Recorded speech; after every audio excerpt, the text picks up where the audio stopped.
Coca-Cola Kenya brought excitement to Eldoret as residents of Uasin Gishu County gathered for a colorful celebration rewarding winners of the ongoing national promotion.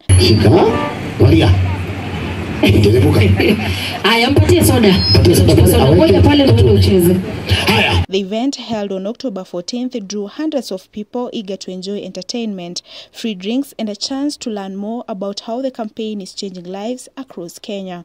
Among the day's biggest moments was the story of Lilet Mora Mogire, a local winner whose life changed after she won 1 million shillings in the promotion. Before ni shinde hii nilikuwa kwa boutique, nauza kwa boutique. Ndiposa kwa hiyo siku nikiwa kwa hiyo kazi nikapata habari kwa nimeshinda after participating. Nimefurahi sana maana at least itaniinua kimaisha. Nitaendeleza katika ukulima maana napenda ukulima sana. Hapo ndio nitaweka more input na hii pesa ambayo nimeishinda.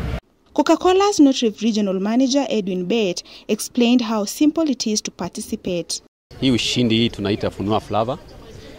Imeanza tangu tarehe 15 August na inaendelea mpaka November tarehe 15. So ile tu kitu mtu anahitajika kufanya ni ukinunua soda yako 300 ml, Coke, Fanta, Sprite, Crest, Novida ama Stony, uifungue, kuna code kwa ile crown ya yellow, alafu utume hiyo code kwa 40111 na tumesema unaweza tuma ukitumia line yote either kama ya Safaricom ama Airtel, alafu utakuwa umeregister kwa hiyo draw ya at least kujipea chance kwa mshindi. So once ukifanya hivyo then unaweza shinda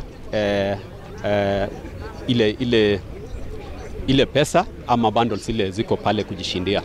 So kuna bundles pale mtu anaweza pata kwa simu yako na pia kuna pesa vile tumesema kuna 10,000, kuna 100,000 na kuna 1 million. Ukituma hiyo SMS kwa hiyo 40111 ni free, hautachajiwa yote na ile network unatumia. So tuendelee kukunywa soda, furahia. Reporting for Mesh Media KE, I'm Mercy Chelangat.